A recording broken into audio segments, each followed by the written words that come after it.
Warhammer 40,000 Rogue Trader. Variations between chapters. Each organ implanted into a Space Marine serves a specific function. Although a chapter's apothecaries and surgeons are able to perform the necessary implant operations, they do not necessarily understand the exact functioning of each organ. The processes involved are incredibly ancient. Procedures are handed down from generation to generation, becoming increasingly ritualized and misinterpreted.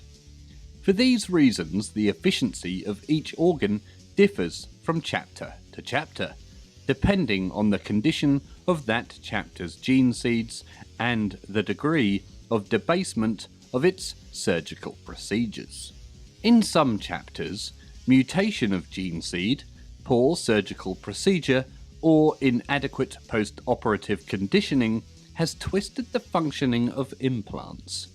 For example, the homophagia gene seed of the blood drinkers has mutated, so that all blood drinkers have an unnatural craving for blood. In some chapters, individual organs are either useless or absent altogether. Reproducing zygotes. Gene seed can only be obtained by removing one or both progenoid organs from a living or very recently deceased Marine. The whole purpose of the progenoid organ is to provide gene seed to enable the chapter to continue. It is not possible to create a zygote in any other way. Each chapter's stock of gene seed is therefore unique to itself. Gene seed has a great deal of religious significance to a chapter, representing its identity and future. Without gene seed, a chapter has no future. The extinction of a type of gene seed means that a zygote has been lost forever. The extinction of a Phase 18 or Phase 19 gene seed would effectively mean an end to a chapter. As each Marine has only 2 progenoid glands, the rate at which a chapter can create new Marines is restricted. It may take many years for a chapter to rebuild itself after heavy losses. Gene seed is often rendered useless if a Marine is exposed to high radiation levels or other forms of genetic disturbance. The efficiency of different chapters' progenoid gene seed also varies, and some chapters are able to make up their numbers faster than others. Founding new chapters. According to their charter, each chapter is obliged to send 5% of its genetic material to the Adeptus Mechanicus on Earth. This tithe has 2 purposes. Firstly, it enables the Adeptus Mechanicus to monitor the health of each Marine chapter. Secondly, it enables the Adeptus Mechanicus to store gene seed with a view to founding new chapters. A new chapter cannot be founded overnight. A single suitable gene seed must be selected for each zygote. Zygotes are then grown in culture and implanted into human test slaves. These test slaves must be biological compatible and free from mutation. Test slaves spend their entire lives bound in static experimental capsules. Although conscious, they are completely immobile, serving as little more than mediums within which the various zygotes can develop. From the original slave come 2 progenoids, which are implanted within 2 more slaves, from which come 4 progenoids, and so on. It takes about 55 years of constant reproduction to produce 1,000 healthy sets of organs. These must be officially sanctioned by the Master of the Adeptus Mechanicus and then by the Emperor himself. Only the Emperor can give permission for the creation of a new chapter. Recruitment and initiation. The various implants cause vital changes in a Marine's physique and mental state. Many of these changes are controlled by natural hormonal secretions and growth patterns. Implants may not prove effective or may not become fully functional if they are carried out. Once the recipient has reached certain stages of natural development, it is therefore inevitable that recruits must be reasonably young. Tissue compatibility is also essential, otherwise organs may fail to develop properly. The third consideration is mental suitability. The catalepsia node, oculobe and Susan membrane will only develop to a usable condition under the stimulus of hypnotic suggestion. A recruit must therefore be susceptible to this particular treatment. These considerations mean that only a small proportion of people can become Space Marines. They must be male because zygotes are keyed to male hormones and tissue types, hence the need for tissue compatibility tests and psychological screening. If these tests prove successful, a candidate becomes a neophyte. With the completion of organ implantation and attendant chemical and hypnotic training, the subject becomes an initiate. An initiate receives training before joining the ranks as a full brother. A Marine usually joins the ranks between the ages of 16 to 18. Pressures during wartime may accelerate this process. The risks. Although the chapters are careful to select only the most suitable candidates, not all neophytes survive to become initiates.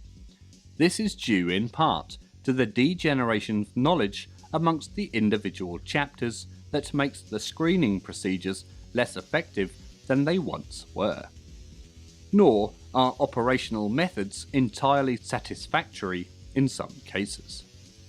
In many chapters, implant surgery is heavily ritualized and is often accompanied by scarring, incantation, periods of prayer, fasting, and all sorts of mystical practices which compromise medical efficiency. For example, the Space Wolves Phase 17 implant is accompanied by the withdrawal of the initiate's canine teeth and their replacement with longer canines.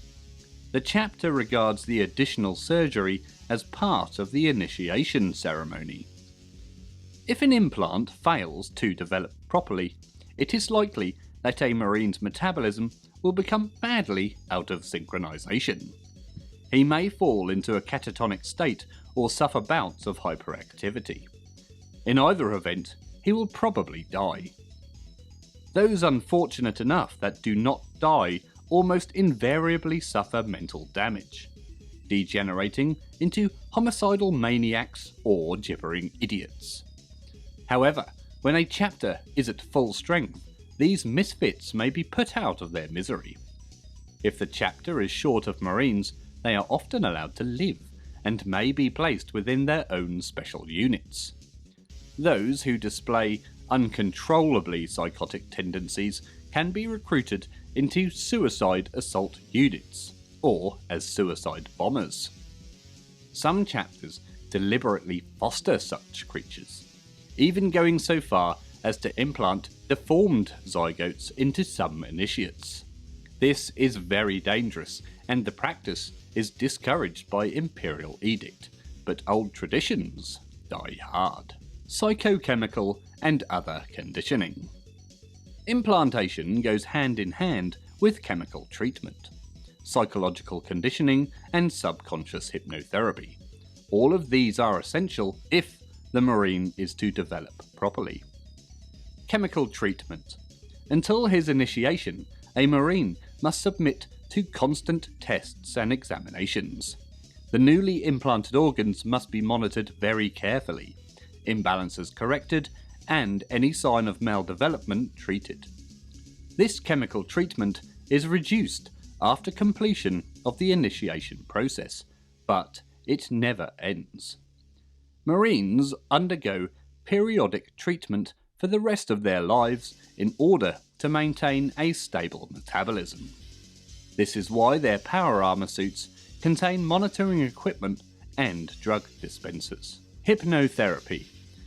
As the super-enhanced body grows, the recipient must learn how to use his new skills. Some of the implants, specifically the Phase 6 and 10 implants, can only function once correct hypnotherapy has been administered. Hypnotherapy is not always as effective as chemical treatment, but it can have substantial results.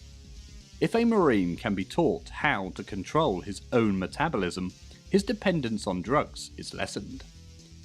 The process is undertaken in a machine called a hypnomat. Marines are placed in a state of hypnosis and subjected to visual and oral images in order to awaken their minds to their unconscious metabolic processes. Training. Physical training stimulates the implants and allows them to be tested for effectiveness. Indoctrination. A Marine is more than a human with extraordinary powers. Marines have extraordinary minds as well, just as their bodies receive 19 separate implants, so their minds are altered to release the latent powers within. These mental powers are, if anything, more extraordinary than even the physical powers described before. For example, a Marine can control his senses and nervous system to a remarkable degree, and can consequently endure pain that would kill an ordinary man. A Marine can also think and react at lightning speeds. Memory training is an important part of the indoctrination too. Some Marines develop photographic memories. Obviously, Marines vary in intelligence, as do other men, and their individual mental abilities vary in degree. Thank you very much for watching. If you'd like to support the channel, then please be sure to like and subscribe, or even leave a comment. I always try my best to reply to them all. You can even now support the channel by joining the Patreon page, details of which are in the description below. Thank you again for watching, and always remember to drill your barrels.